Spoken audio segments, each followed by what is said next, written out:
Bienvenue sur FOF, le podcast. FOF pour Future of Finance est la première plateforme de contenu et de débat dédiée à la transformation de la fonction finance. Au fil de nos épisodes, nous allons vous faire découvrir des projets, des personnalités ou des collaborations qui ont pour point commun d'être particulièrement inspirants pour mener cette grande révolution que connaît actuellement la fonction finance. FOF, le podcast, présenté par Loïc Vuchard.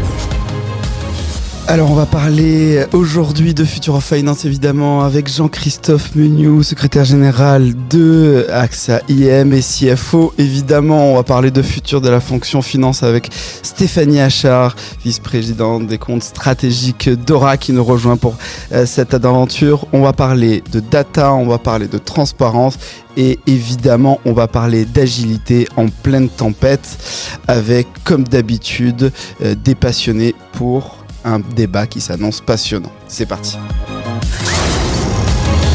FOF, le podcast, proposé par Lozam Agency. Bonjour Jean-Christophe. Bonjour Loïc. Bonjour Stéphanie. Bonjour Loïc. Je suis particulièrement ravi de vous avoir pour cet épisode. Alors, on l'avait intitulé initialement Post-Covid. On a revu le titre, l'agilité en pleine tempête. Jean-Christophe, je commençais par toi. Peut-être on va parler d'un projet, un projet qui te tient particulièrement à cœur. Peut-être avant de nous parler du projet, peux-tu nous rappeler un peu quelques éléments de contexte ? Je pense à 2020. Plein de périodes de Covid, quels étaient les enjeux, les contextes de la crise pour toi et puis pour AXA IM ? Alors, tout est parti de la crise sanitaire. En mars 2020, comme beaucoup d'entreprises, on avait une cellule de crise quotidienne et j'étais en charge en particulier de remonter les montants de vente quotidiens et surtout de reporter au quotidien. On était même capable à ce moment-là de le faire quasiment en temps réel en fonction des marchés financiers, l'atterrissage de fin d'année. Où est-ce qu'on pensait qu'on allait dévier par rapport au budget ? Au quotidien. Et tout ça pour prendre les bonnes décisions, anticiper, couper les coûts, les investissements, certains investissements, pas tous. Enfin bon, donc la gestion de crise qu'on a tous vécu. Et ce qui était fait normalement 4 fois par an, un atterrissage de fin d'année, on a été obligé de le faire tous les jours. Et ça force à l'humilité, ça force aussi à apprendre et à faire du quick and dirty. Mais quick, on comprend pourquoi, mais le dirty n'est pas si dirty finalement. Tu vas nous en parler. Et ça résonne particulièrement parce que dans une vie précédente, j'ai été directeur des risques CRO du groupe AXA, en particulier en 2008 jusqu'à 2013, et j'avais les mêmes sujets. C'est-à-dire qu'on pilotait à l'époque la solvabilité du groupe au quotidien en fonction des marchés financiers, alors que c'est quelque chose qui prend 6 mois. Ouais. De tout faire tourner, tous les modèles de comportement, etc., dans toutes les compagnies. Donc, on voit bien que les crises, c'est des accélérateurs de tendance, ça force à faire des sauts importants en termes de technologie, de capacité de prévision. Tu as repris du coup ton ancienne casquette de CRO, tu t'es retroussé les manches et tu t'es dit il faut sortir au quotidien des datas. Stéphanie, évidemment, cette crise a été un accélérateur de la transformation. Je reprends le terme de Jean-Christophe, tu l'as particulièrement vu, toi ? Absolument. Je crois que ce que disait Jean-Christophe est très vrai, c'est que dans toutes ces crises, il y a quand même finalement des éléments positifs, au sens où plein de choses qui paraissaient impossibles deviennent d'un seul coup absolument possibles. Et je crois que la technologie est un vecteur très fort d'innovation et l'a été dans cette période et continue de l'être. Et du coup, Jean-Christophe, par rapport à ça, l'expérience que tu as eue, qu'a-t-elle révélé comme étant absolument nécessaire pour mener à bien les opérations d'AXA ? D'abord, elle a créé un sentiment d'urgence parce que la nécessité d'être capable de produire des indicateurs fiables très rapidement et avec une grande fréquence, en fait, ce qu'on a été obligé de faire en période de crise, pas seulement sur le présent d'ailleurs, mais en plus de faire des prévisions, faire des c'est pas tout de remonter quotidiennement ce qui a été fait, mais c'est de prévoir pour prendre des décisions. C'est quand même... Exactement, donc d'avoir des scénarios différents et en fonction de ces scénarios, de prendre des différentes décisions. Donc tout ça, on a su le faire de manière artisanale pendant la crise, mais moi ce que j'en ai retiré, c'est la nécessité d'être capable de le faire de manière industrielle. Et puis plus fiable que ce qu'on a été capable de faire, un peu moins dirty que ce qu'on a été capable de faire pendant la crise. Oui, parce que juste pour bien comprendre, quand tu dis que dès les premiers instants de la crise, vous avez été capable de sortir des indicateurs, comment tu faisais concrètement ? C'était sur Excel. C'était sur Excel. C'était sur Excel. On avait nos systèmes de budget, de prévision, et puis on les choquait avec, en fonction de la hausse des taux, plutôt la baisse des taux en l'occurrence, la baisse des marchés equity, la baisse des spreads des marchés immobiliers, tous les indicateurs de marché, et puis d'autres éléments sur le nombre de recrutements qu'on allait faire. C'est-à-dire qu'on avait plein de paramètres qu'on faisait varier en fait. Je poursuis la question de Stéphanie. Qu'est-ce que tu en as retiré du coup déjà sur les premiers éléments ? Donc, on comprend une fréquence intense, une démarche où tu as repris ta casquette de CRO pour te retrousser les manches. Quoi d'autre déjà sur ces éléments ? La nécessité d'avoir une base unique et une base propre de données. Parce que on y vient. Il faut qu'on parle de ça, mais ce que ça a mis en évidence, c'est les écarts entre les différentes bases de données. On avait pris la mauvaise habitude de l'entreprise de chacun créer ses propres bases, les enrichir avec les informations qui nous étaient intéressantes, et donc de dévier légèrement. Et en période de crise, on s'est arraché les cheveux à réconcilier les chiffres quotidiens qui remontaient des équipes de vente avec les chiffres officiels de la compta, une fois par mois, de mes équipes. Oui. Et donc, on avait un pilotage très fin tout quotidien, et à la fin du mois, on n'arrivait pas à retrouver les mêmes chiffres. Donc, il y avait des problèmes de cut-off, des problèmes de scope, des problèmes de transactions, d'interco, de cours de champ, etc. Classique, mais on passait un temps fou, en fait, à réconcilier, et ça jetait même le discrédit sur nos capacités d'analyse. Donc, moi, ça jetait le discrédit de la fonction finance. Discrédit sur la qualité des données, parce que c'était pas forcément... La fonction finance, c'est la référence. Donc les données qui sortent de finance, ce sont les données officielles. D'accord.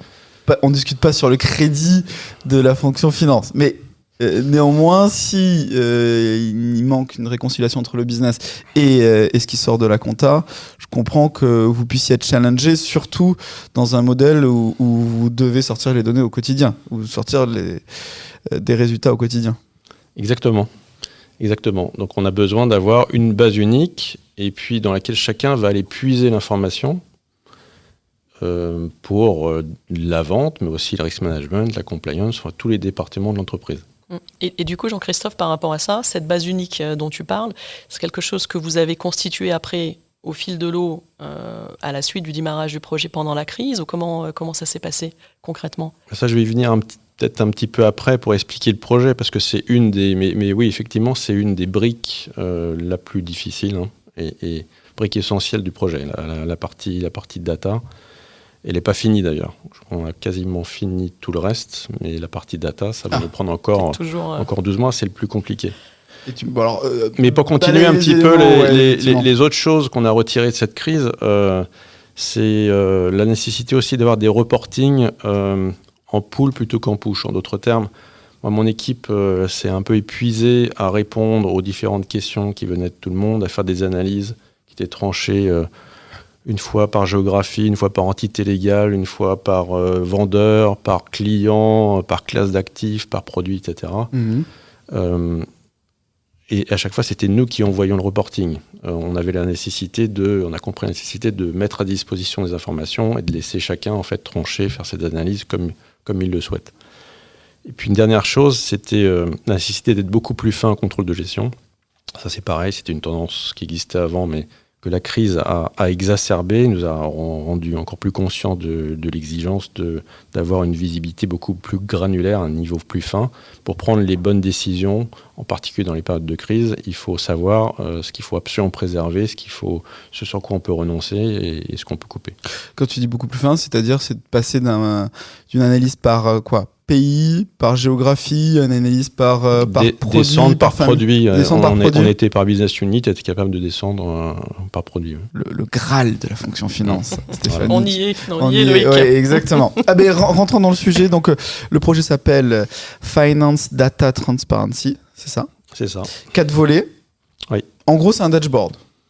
C'est un dashboard en temps réel qui permet de sortir des données, des prévisions. C'est ça ? Je le résume, je le caricature ? On n'est pas du tout en temps réel. On n'est pas aussi ambitieux que ça. D'accord, Mais dis-nous alors. il y a des informations qu'on veut avoir, oui, à une fréquence, on va dire hebdo, plus que temps réel. Et puis on passera en temps réel si vraiment on doit pendant la crise, mais au moins on aura fait un pas très important. Oui, il y a 4 volets, effectivement. Il y a un volet data, donc on y revient. La fameuse base de données unique. La base de données unique, fiable, nettoyée, disponible rapidement. Et ça, c'est vraiment le plus compliqué. Pour ça, il faut une golden source, on appelait ça comme ça, dans laquelle chacun ira puiser. Et d'abord, il faut l'identifier, cette golden source, voire la créer. Alors la chance qu'on a eue, c'est qu'on avait une source qui était déjà propre, récente, qui couvrait malheureusement que moins de 30% du périmètre. Mais on a assez vite... C'est un ERP quand Ouais. tu dis la golden source, c'est quoi? Non, le RP, c'est plus l'outil. Ouais. Mais là, non, je parle d'un cube, en fait. C'est un cube. Un cube, voilà. D'accord. Un cube qui vient de la compta. Ok. Et donc, le premier sujet, c'est qu'une fois qu'on a identifié cette golden source, on dit, bon, maintenant, il faut l'enrichir. Ouais. Il faut l'enrichir. Et puis, c'est un peu une chance d'être parti de quelque chose qui était, à la limite, qui couvrait pas trop non plus, parce que ce qu'on a rajouté est pur et propre. Voilà. Donc c'était une chance j'ai traduit, de repartir dans une golden source, en tout cas un cube pas forcément bien enrichi pour pouvoir l'enrichir avec des données propres. On l'a enrichi avec des données propres, mais on couvre toujours pas 100%. Les 100%, c'est compliqué, hein. Donc on est à 85-90% aujourd'hui. Il y a encore un travail pour qu'il y ait absolument tout dans cette golden source. Donc pour l'instant, on a encore quelques autres cubes parasites ou supplémentaires ou des inputs manuels.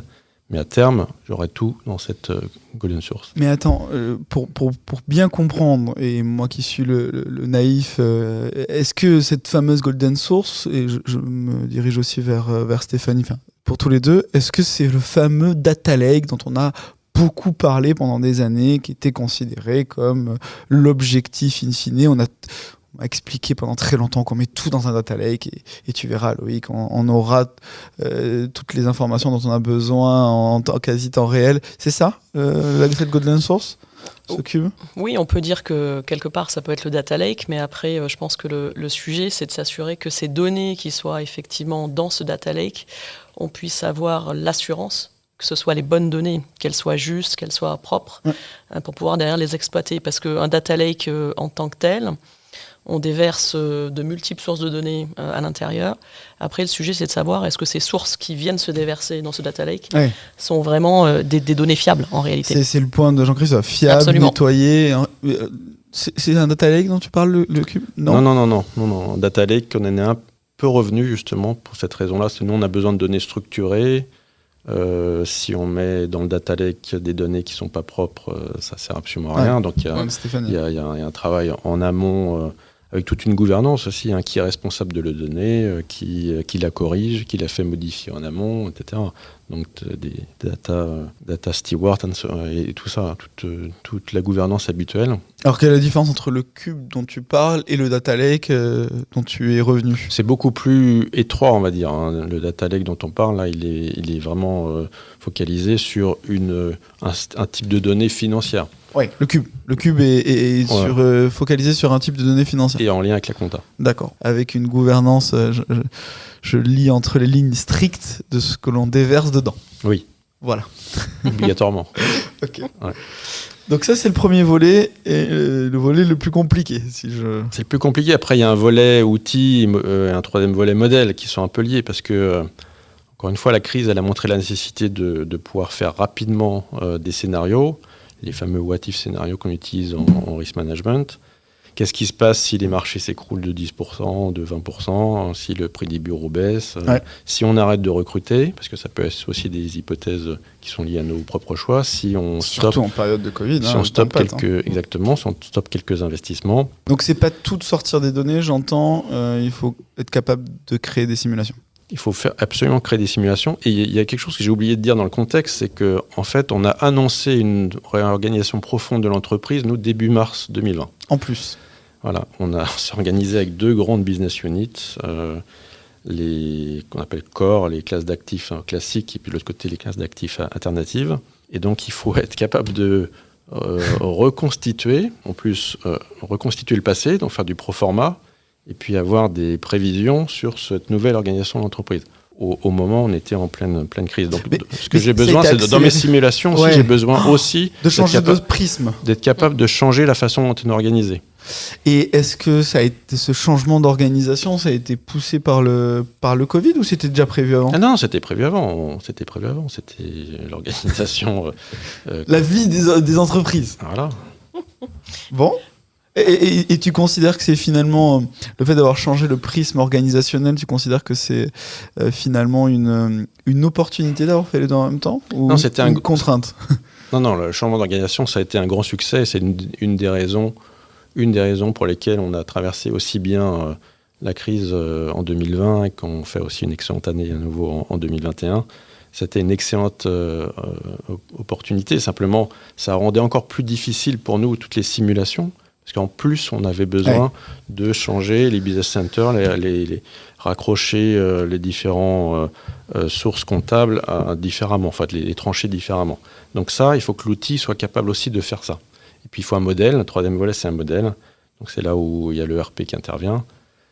C'est un modèle capable de faire ces simulations, de faire des projections, de découper différemment l'organisation sans avoir à tout refaire, et surtout de fournir un historique, d'être capable de reconstituer pro forma, puisqu'on regarde toujours en variation par rapport à l'année dernière, il y a 2 ans, etc. Très bien, donc un volet data, un volet outils, un troisième volet modèle, il y a un quatrième volet, je crois, reporting, c'est ça ? Un volet reporting, oui, bien sûr, parce que ce que je disais tout à l'heure, la nécessité de passer sur le modèle pull plutôt que push, c'est la première chose qu'on voulait faire. Deuxième, on voulait que le reporting soit disponible sur tout support, mobile, tablette, pour que les gens dans l'entreprise, quand ils ont un moment, ça peut être dans le métro, ça peut être dans leur voiture, ça peut être n'importe où, ils soient capables de se connecter et puis d'aller chercher l'information. Donc là, il y a eu un travail qui est terminé, mais qui nous a pris un petit peu de temps de reconstituer les informations qui sont absolument nécessaires. Et on a redesigné tous les reportings. D'accord. Pour qu'ils soient sympathiques, qu'on ait envie de regarder l'information. On a élargi le scope. Avant, on envoyait une vingtaine de personnes. Maintenant, il y a entre 200 et presque 400 personnes qui peuvent avoir accès au reporting. On a retravaillé le design. On a pris une agence, d'ailleurs, une boîte de design pour nous aider à faire ça, parce que moi, j'ai des gens très, très compétents pour faire des beaux tableaux, etc. Mais il y a quand même une couche marketing qui est toujours utile. Je ne pourrais pas te dire le contraire. Et puis, on a fait aussi la capacité de télécharger des slides tout faits. Voilà. C'est génial, des ça. slides, donc on tranche par géographie plus segment client. Il y a un reporting qui est toujours le même. Ouais. Et on peut télécharger le slide dans une en adéquation avec la configuration. Voilà, exactement. Donc ça c'était important. Et une des choses qu'on fait maintenant, c'est quand on voit qu'il y a un slide qui est utilisé qui ne correspond pas à ce qui est disponible, on enrichit la base pour que les gens aient toujours la capacité de télécharger les slides dont ils ont besoin plutôt qu'ils aillent reconstruire un autre slide à côté. Hyper intéressant, ça donne envie ? Ça donne envie, puis je pense que ce que tu viens de dire, Jean-Christophe, est primordial, c'est-à-dire que le rendu pour les utilisateurs est absolument clé. Et là, tu amènes non seulement une dynamique de self-service, mais tu amènes aussi une capacité à générer du contenu sous un format qui permet d'être plus efficace en réunion et dans l'interaction après dans l'entreprise et à l'externe. Donc bravo pour ça.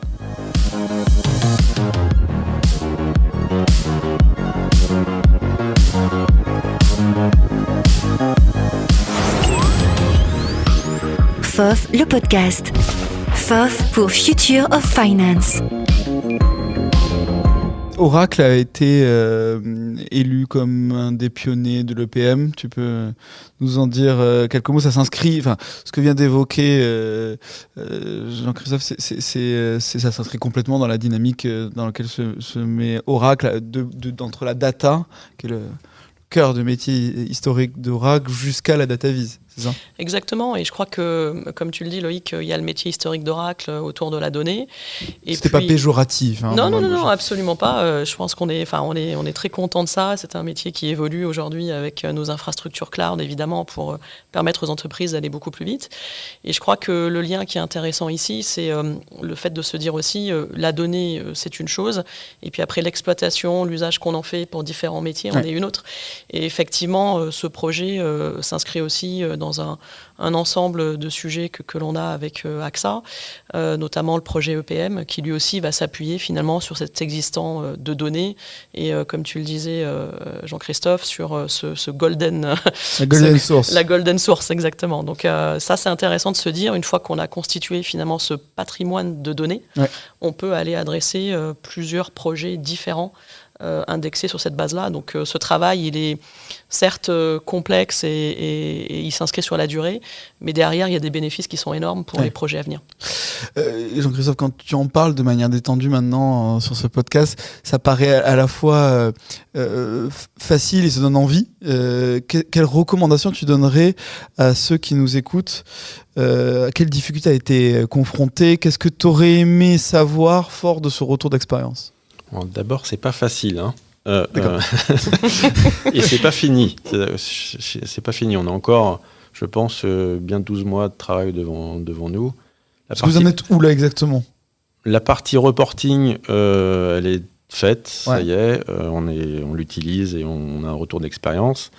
La partie, les modèles et les outils sont choisis et on est en train de terminer l'implémentation des modèles. Et voilà. Et là, c'est la partie data le plus compliqué et c'est la plus grande difficulté, je pense, c'est la qualité de données.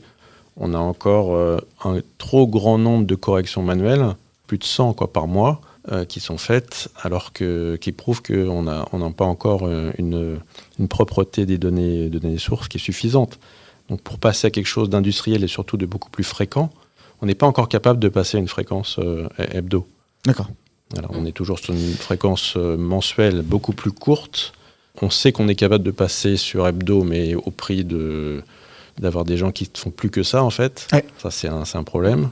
On aura une estimation, si on est passé en système de crise, une estimation quotidienne plus fine et meilleure qu'avant. Donc, on a fait des gros progrès, mais on est loin d'avoir terminé. Donc, la qualité de données, c'est le plus important. Et cette qualité de données sous la responsabilité de la gouvernance, de la cellule de gouvernance en amont du cube, pour bien comprendre, c'est ça? Oui. Alors on est évidemment complètement associé avec les équipes de data, avec les équipes informatiques et avec les opérations. Tout ça se fait ensemble. Donc on a, en termes de gouvernance, on a un steering committee qui est présidé par conjointement par Godefroy Colombe, qui est le CEO de l'entreprise, et moi, et auquel participent les différentes équipes, y compris la RH, puisque dans les outils dont on a parlé, on a besoin d'avoir des prévisions aussi sur l'évolution, les recrutements, à quelle vitesse les effectifs vont croître ou baisser. Je suis agréablement surpris de voir le niveau de sponsoring. Je pense que c'est un des grands facteurs clés de succès. On en parle souvent, Stéphanie. Oui, absolument. J'allais te poser la question, Jean-Christophe. On sait que tu es un sponsor clé. On sait que le sponsoring de ces projets, dans toute la complexité qu'ils ont en règle générale, est clé. Comment toi, tu as vu ce rôle de sponsor dans le cadre du projet en question? En fait, je suis à l'origine du lancement du projet. Donc, c'était un peu naturel. Et en plus, comme je l'ai dit au départ, la crise, elle a accéléré des choses qu'on savait devoir faire. Simplement, on a 50 000 choses à faire tous au quotidien. Et donc, les budgets étaient alloués à des choses importantes. Mais l'important non urgent, en fait, le danger, c'est que l'important non urgent passe souvent après des choses peut-être moins importantes mais urgentes. Donc là, ça nous a forcé, en fait, à travailler sur ce sujet. Et en tant que directeur financier, c'était naturel que je sois le sponsor de ce projet. Mais j'ai cherché à faire quelque chose, un projet d'entreprise, pas un projet juste pour finance. Quand on cherche à avoir une source unique de données, elle va être utilisée pas seulement par les équipes finances, comme je l'ai dit, par les vendeurs, par le risk management, par la compliance, par d'autres départements. Donc on doit avoir un sponsoring commun et ça doit être transversal à l'entreprise. Après, Stéphanie, Jean-Christophe fait partie c'est d'ailleurs pour ça qu'on est ravis de l'avoir aujourd'hui, il fait partie de la nouvelle génération de CFO qui arrive à avoir une vision à la fois stratégique et descendre d'un point de vue granulaire sur des enjeux de technologie, de data et pardon de l'expression, mais de se frapper des problèmes hyper opérationnels, de rentrer dans le détail. Donc c'est la force d'un sponsor, ce que j'entends, c'est d'avoir cette vision stratégique et de descendre au plus près des enjeux opérationnels. Ok. Tu avais une question Stéphanie, sur la collaboration avec les équipes. Oui, je crois que c'est un peu dans la logique de ce que tu disais, ainsi que Jean-Christophe. C'est si tu avais finalement une recette clé ou un secret à nous partager pour faire travailler les équipes IT, les équipes métiers, les équipes terrain. L'équipe data, tu as évoqué les équipes data. Quelle serait-elle ? Alors d'abord, moi, je n'ai pas de prétention à donner des conseils, etc. Puis on n'a pas fini. Hein. Enfin, on est encore, en plein dedans. En plein dedans. Encore au milieu du chemin. Il y a encore Justement, beaucoup de choses à terminer, etc. Par contre, ce qui est clair, c'est que c'est un projet, d'entreprise, et on a mis dès le départ, en fait, l'IT, la data, les équipes data dans le pilotage. On a copiloté, co-construit ce projet. Je pense que c'est au départ, c'est la clé, c'est que ça doit pas être un projet finance, parce que nous, tout seuls, on n'y arrivera pas. Ouais. Donc ça doit être un projet d'entreprise, et là encore, les crises, elles aident parce qu'elles créent un sentiment d'urgence. Elles nous aident à affecter des budgets à des projets qui sont, comme j'ai dit, importants, mais non urgents. Quelle est la prochaine étape maintenant ? On a presque fini donc, les 3 autres volets. Donc maintenant, la prochaine étape, c'est de couvrir 100% du scope. Ouais. C'est d'avoir une qualité de données qui est bien meilleure, et puis de passer dans un système plus fluide, quotidien, plutôt qu'hebdo expérimental qu'on a encore trop aujourd'hui. Tu t'es fixé quelle échéance pour cette... Fin 2022, pour que ça soit complètement terminé. D'accord, donc c'est des projets quand même assez longs, colossal. C'est des projets de 2 ans et demi, oui. Ouais. Faut pas penser qu'on arrive à transformer autant en profondeur la façon de mesurer, de faire du contrôle de gestion, de reporter, comme ça en un claquement de doigts. Il y a beaucoup des gros investissements, et il y a du changement. La prochaine étape aussi, c'est le change management. Je veux pas vis-à-vis de tous les autres départements, je veux pas qu'ils recréent, en partant de cette golden source, une copie qu'ils enrichissent avec d'autres informations. Là, on aura tout perdu. La gouvernance. Donc, il y a un changement aussi de mindset à avoir dans l'entreprise, qu'on utilise tous cette source pour l'instant. C'est Finance qui s'en sert. La RH va s'en servir aussi, parce qu'on a co-choisi un outil commun. La vente aussi, c'est certain, et les autres départements aussi. Mais ce travail-là de formation, d'explication, il est encore à faire. Bon, intéressant, passionnant. Passionnant.